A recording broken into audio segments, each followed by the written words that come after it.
Sirio. Capítulo 13. Efectos de la guerra. En el otoño de 1940, Sirio, ya realmente establecido en Caerblay, había iniciado la tarea de mejorar los pastizales, la calidad de las ovejas, los sembrados.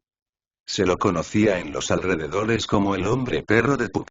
Nadie podía definir exactamente el nivel de su inteligencia. Al decirles toda la verdad, Puck los había despistado. Se sabía que el hombre perro manejaba maravillosamente las ovejas, y las criaba de acuerdo con los últimos principios científicos. Pero se creía también, vagamente, que todo esto no era tanto cuestión de raciocinio, sino de algún superinstinto implantado en él por la ciencia.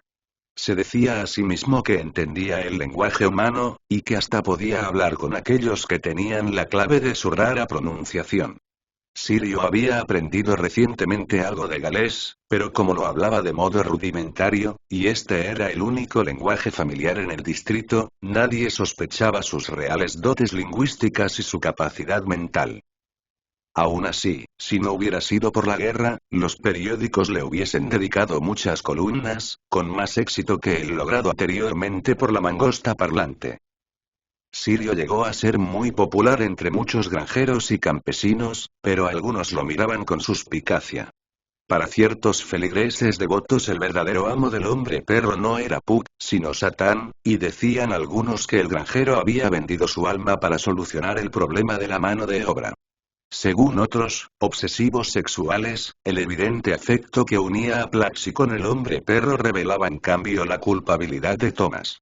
El hombre de ciencia había vendido su alma al diablo para conquistar nombradía científica. Satanás, encarnado en el perro, se complacía en perversas relaciones sexuales con la hija de Thomas. Y la joven, a pesar de todos sus encantos, era poco menos que una bruja. Cualquiera podía advertir que había en ella algo raro e inhumano. Ciertos patriotas difundían otra clase de rumores. Thomas estaba pagado por los nazis, que habían encontrado en el hombre perro al espía ideal. Eso explicaba que el animal viviese en Caerblay, no muy lejos de un emplazamiento de artillería. La gente en general era demasiado sensata para dar crédito a estos rumores. Pug y Sirio eran personajes populares, y el perro, con aquel talento especial para las ovejas, enorgullecía al distrito.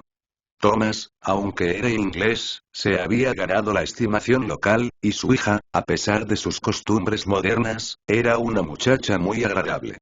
La hostilidad crecería luego con la prolongación de la guerra. La gente sencilla buscaría entonces una cabeza de turco.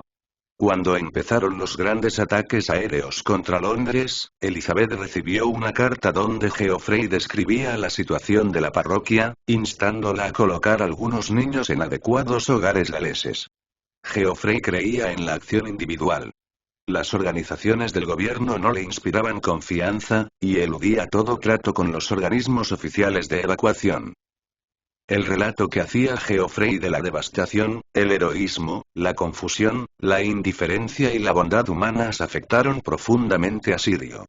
Recordó vívidamente el olor de la casa de Geoffrey, la iglesia, y las pobres viviendas que había visitado. Recordó también a mucha gente que según Geoffrey había muerto, y a muchos de los niños que ahora necesitaban asilo. Sintió el impulso de correr enseguida a Londres, con sus cestos transformados en botiquines. Pero no tenía sentido. No haría más que molestar. Además, no era lo mismo complacerse en la idea de un impulso generoso que llevarlo a la práctica. Sospechaba que bajo un ataque aéreo se comportaría como un cobarde. Y de cualquier modo, la guerra no lo tocaba fundamentalmente. Si la raza humana insistía en aquella estúpida tortura, ¿qué le importaba a él?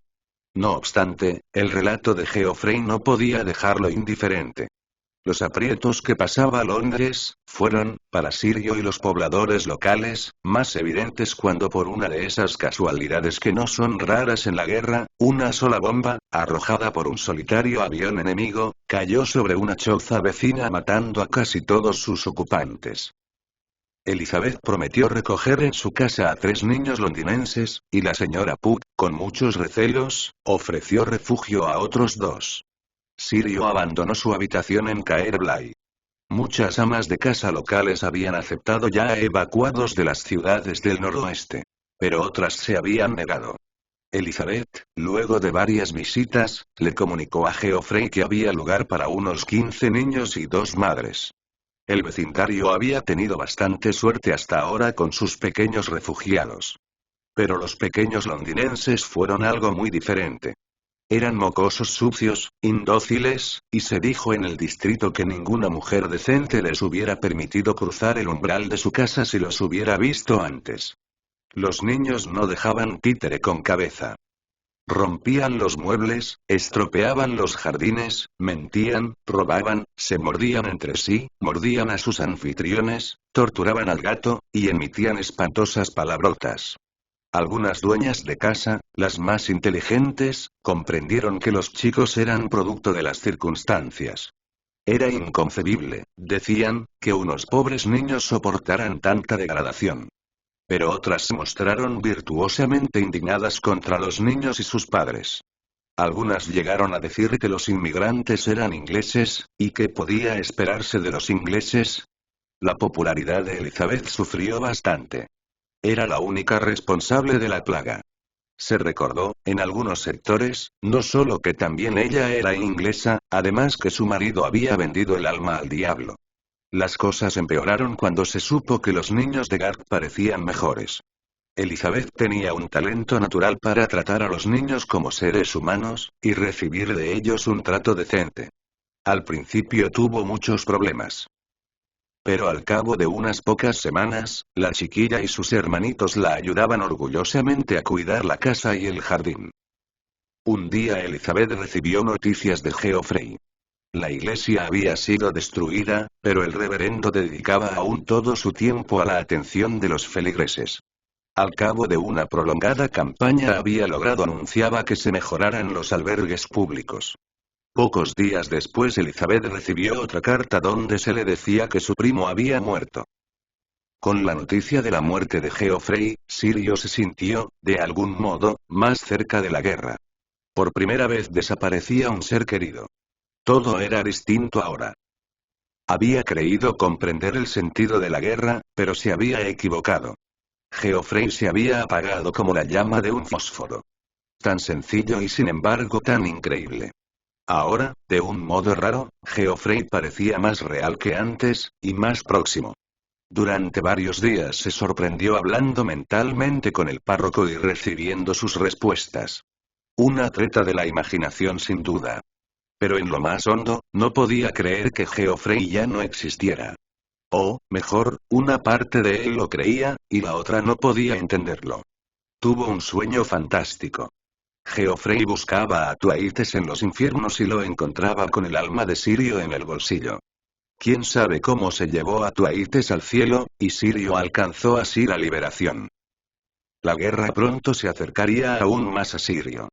En mayo fue con Thomas en auto a visitar una granja de Shap, donde varios superovejeros cuidaban con éxito los rebaños. El camino de regreso pasaba por Liverpool. La región había soportado varios ataques aéreos, y Thomas quiso cruzar el río antes que oscureciese. Pero se retrasaron, y llegaron a Liverpool al atardecer. En las afueras de la ciudad el motor se detuvo, y cuando un fatigado mecánico terminó de arreglarlo era casi de noche. Emprendieron otra vez la marcha, pero el estado de la ciudad los demoró todavía más. Había habido un ataque aéreo la noche anterior, y en las calles se amontonaban aún los escombros. Antes que llegaran a la entrada del famoso túnel que corría bajo el Mersey, comenzó otro ataque. Como no estaban muy lejos, Thomas decidió seguir. Sirio se sintió aterrado. Quizá el ruido afectaba más sus sensibles oídos que el tosco órgano de los hombres. De cualquier manera, y salvo cuando lo dominaba su naturaleza de lobo, siempre había sido un cobarde. El aullido de los aviones, el estruendo de los cañones antiaéreos, la ululante caída de las bombas como un susurro ronco y enormemente amplificado, seguida por un estallido inimaginable, y luego el ruido de los derrumbes, el rugido y chisporroteo de los incendios, el repiqueteo de las corridas humanas, los gritos de los heridos que pedían socorro cuando el coche pasaba ante un destrozado refugio, todo eso lo aplastaba, lo hundía en el asiento trasero del coche. Y luego los olores, el olor penetrante de los explosivos, el olor polvoriento de las casas derruidas, el olor punzante de la madera en llamas, y de vez en cuando, el hedor de los cuerpos mutilados. Parecía una locura seguir adelante. Thomas detuvo el coche y se precipitaron al refugio más cercano. En ese momento estalló una bomba, y el costado de una casa se precipitó sobre ellos, atrapando al fisiólogo. Sirio, aunque magullado y herido, estaba libre. Trozos de mampostería cubrían la parte inferior del cuerpo de Thomas. Este articuló dificultosamente. «Sálvate. Por el túnel. Calle abajo. Y luego a Gales. Sálvate, por mí. Por favor, vete, por favor». Sirio trató frenéticamente de mover los escombros con dientes y patas. «Iré a buscar ayuda», dijo al fin. «No, sálvate», murmuró Thomas. «Yo estoy terminado. Buena suerte». Pero Sirio echó a correr y muy pronto tironeaba de la chaqueta de un hombre, gimoteando. Era evidente que pedía ayuda, y varias personas fueron con él. Pero cuando llegaron al sitio donde había estado Thomas, solo encontraron un nuevo cráter. Los hombres volvieron a sus tareas, y Sirio se quedó allí un rato, llorando tristemente. Enseguida se encontró otra vez dominado por el terror. Pero no perdió la cabeza. Debía encontrar la entrada al túnel. No estaba muy lejos, según Thomas. Se lanzó a la carrera, a la luz de los incendios reflejado por las nubes. En un punto los escombros cubrían la calle y tuvo que pasar por encima. Al fin llegó al túnel y se metió en él sin llamar la atención. Trotó a lo largo de la acera, y aunque había un torrente de coches que corría hacia Birkenhead, produciendo un espantoso ruido en aquel espacio cerrado, nadie se fijó aparentemente en él. Llegó a la entrada de Birkenhead, se precipitó hacia la libertad, y se encontró otra vez bajo un cielo iluminado por los incendios en medio del estruendo de la guerra. Pero las bombas caían principalmente sobre el lado de Liverpool. Sirio me relató todo su largo viaje desde Birkenhead a Trausfinit, pero no es necesario recoger aquí todos sus detalles. Cansado, y mentalmente destrozado, cruzó la ciudad hacia el oeste, y luego el Wirral hacia Thurstastone Common. Mientras trotaba en la noche, sus pensamientos volvían a la total desaparición de Thomas, el ser que lo había hecho, a quien había adorado en un principio con canina devoción, sin ningún sentido crítico, y a quien había censurado últimamente con energía, aunque siempre con cariño y profundo respeto. Thomas había muerto, indudablemente, pero le costaba creerlo, como en el caso de Geoffrey. Mientras avanzaba por la carretera se sorprendió en un momento discutiendo con Thomas. El muerto afirmaba que nada había ya en el universo que pudiera llamarse Thomas Trelawney, nadie que continuara los pensamientos, deseos y sentimientos de aquella mente. «Bueno, usted debe de saberlo», dijo Sirio, y se interrumpió bruscamente, preguntándose si estaría volviéndose loco. Luego de Thurstastone siguió la costa del estuario de Dee, cruzó las salinas rumbo a Keynes Ferry, y continuó por carreteras, campos y páramos hacia el suroeste. Se preguntaba con frecuencia si lo guiaría el proverbial instinto de orientación de los mamíferos subhumanos, o el recuerdo de los mapas de Thomas. Los largos tramos de carretera lo fatigaban. Los automóviles lo preocupaban constantemente, pues los conductores no trataban de evitarlo. Se imaginaba a la especie de los tiranos como una unión de hombre y máquina. Cómo odiaba sus ásperas voces y su brutalidad. Y sin embargo, el día anterior, sentado en el coche abierto de Thomas, cruzando la llanura de Lancashire, él mismo se había sentido embriagado por la velocidad y el viento. Su actual situación le revelaba con mayor claridad que nunca el desprecio y la perversidad que mostraban los hombres con los torpes animales ajenos. Cada vez que atravesaba alguna zona poblada, trataba de pasar inadvertido.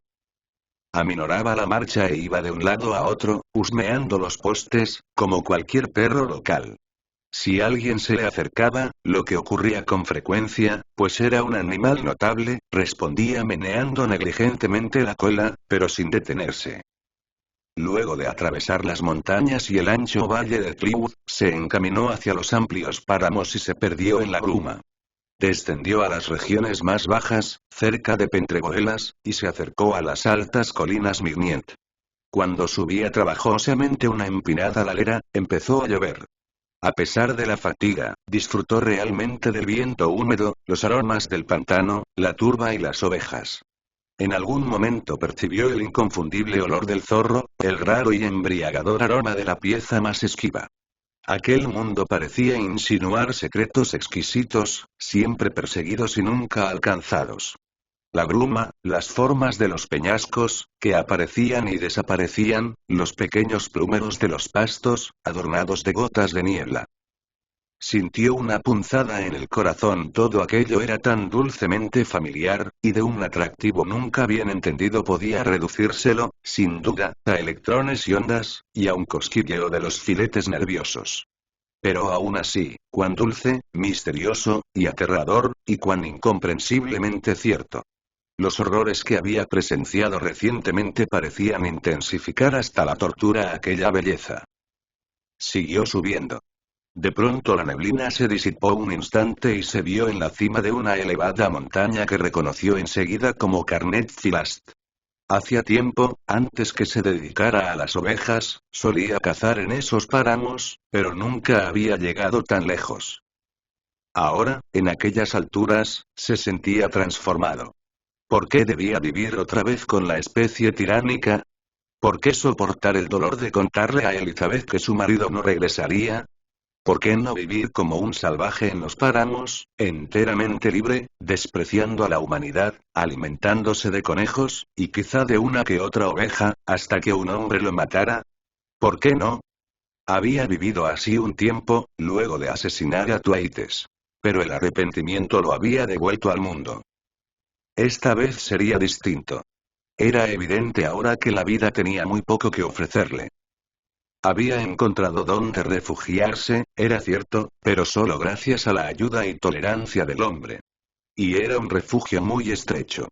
No permitía que se expresara totalmente. Pero esta vez no fue el recuerdo de Tomás lo que apartó a Sirio de estas lúgubres meditaciones, sino el de sus ovejas, que no tendrían pastor. La bruma cayó pesadamente sobre las montañas. Era la hora del ocaso. Sirio bajó a tientas hasta un valle pantanoso, y luego dobló el Arenig Fach. Llegó al pequeño Carnet Diago, bajó al camino trastabillando en la oscuridad, y lo cruzó cerca de la cabecera del CWM Prisor. Dejando a la izquierda el valle salvaje, llegó a los prados de su hogar. Ahora, aún en la noche, todas las grietas, todos los oteros, todos los estanques, casi todas las matas de brezo o pasto le eran familiares. Allí había encontrado una oveja muerta y un cordero a medio nacer. Allí había estado sentado con Tomás comiendo sándwiches, en el descanso de una de las largas caminatas que nunca volverían a repetirse. Allí había matado una liebre. Pero la oscuridad y la bruma espesa lo demoraban. Era casi medianoche cuando llegó a Galt.